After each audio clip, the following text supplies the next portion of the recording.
Have you ever wondered what happens in the brain during a seizure?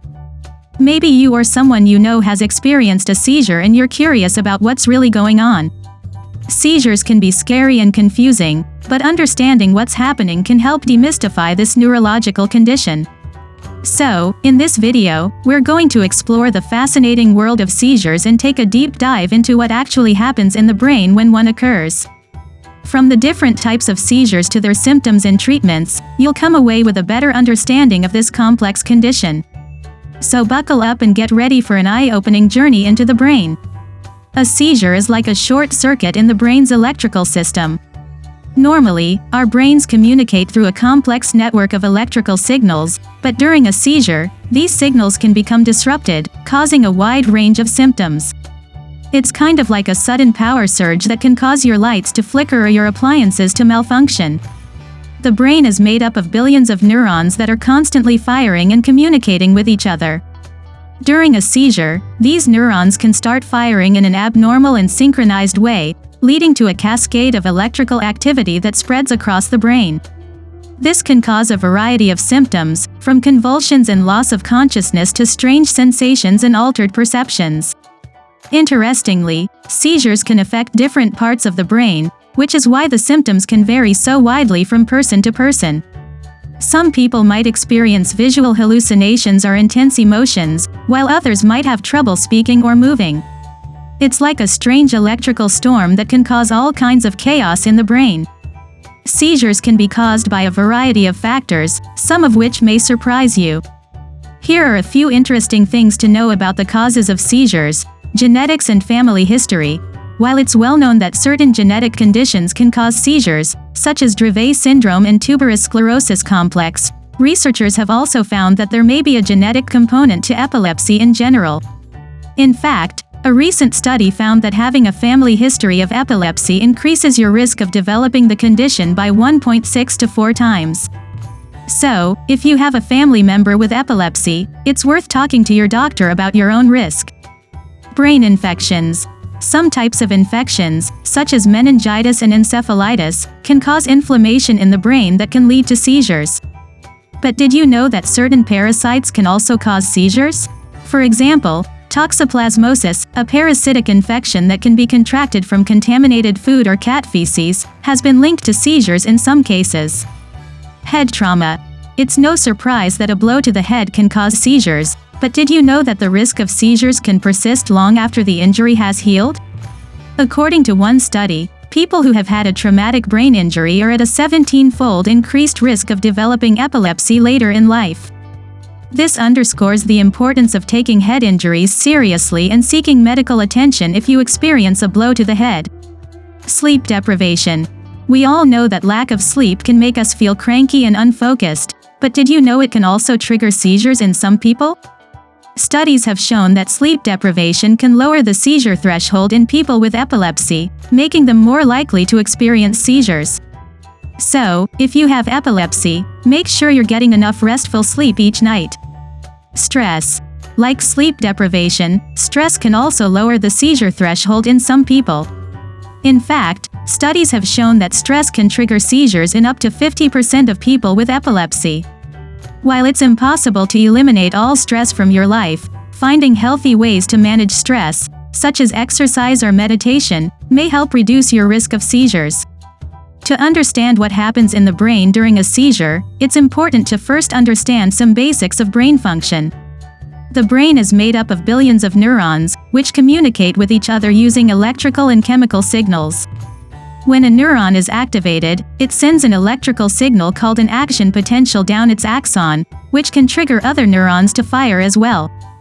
This process is what allows the brain to process information, control movement, and regulate bodily functions.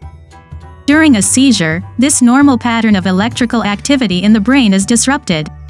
Instead of neurons firing in a coordinated manner, they start firing rapidly and in an uncontrolled way. This can lead to a variety of changes in brain function, depending on where in the brain the seizure occurs. For example, if a seizure occurs in the motor cortex, the part of the brain that controls movement, it can cause uncontrollable jerking movements or convulsions. If it occurs in the temporal lobe, which is involved in memory and emotions, It can cause altered perceptions, intense emotions, or even hallucinations. The electrical activity during a seizure can also be measured using an electroencephalogram, EEG. During a seizure, the EEG will show a characteristic pattern of abnormal electrical activity, which can help doctors diagnose and classify the type of seizure. One interesting aspect of seizures is that they can sometimes spread from one part of the brain to another, leading to a more widespread disruption of brain function. This is called a generalized seizure and can lead to loss of consciousness and convulsions. The symptoms of a seizure can vary depending on the type of seizure and the part of the brain that is affected. Convulsions, or shaking of the body, are one of the most common symptoms of a seizure.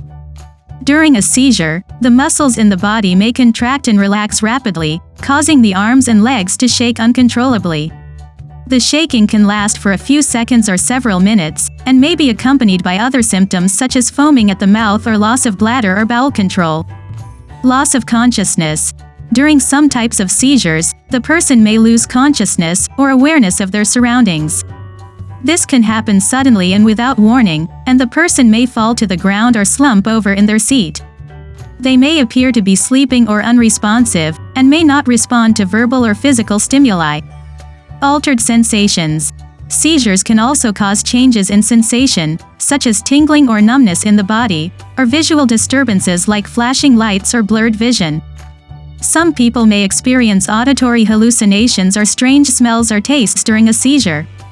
Emotional changes. Seizures can also cause sudden changes in mood or behavior, such as sudden anger or fear, or a sense of déjà vu or nostalgia.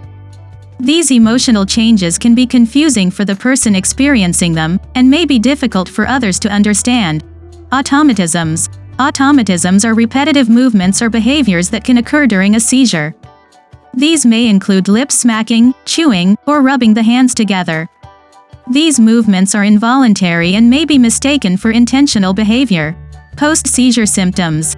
After a seizure, the person may experience a period of confusion or disorientation, known as the postictal state. This can last for several minutes or hours, and may include symptoms such as fatigue, headache, or difficulty speaking or understanding language. Diagnosing seizures involves a combination of medical history, physical examination, and diagnostic tests.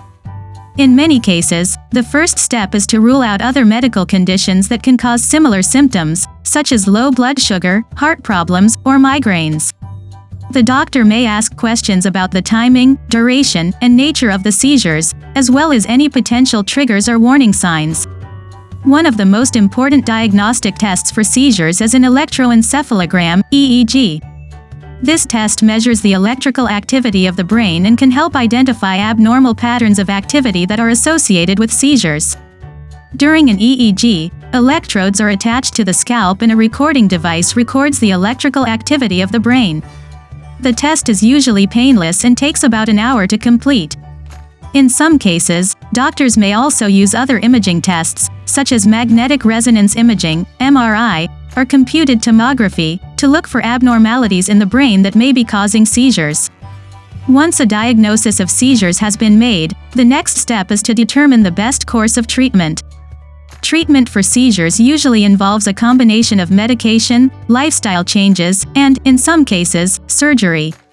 Medications are often the first line of treatment for seizures. There are many different types of medications that can be used to control seizures, including anticonvulsants, benzodiazepines, and barbiturates.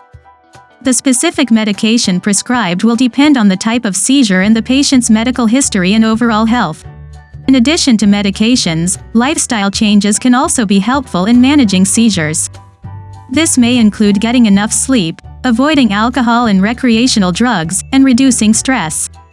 In some cases, changes to diet or supplementation with vitamins or minerals may also be recommended. For some patients, surgery may be an option for treating seizures.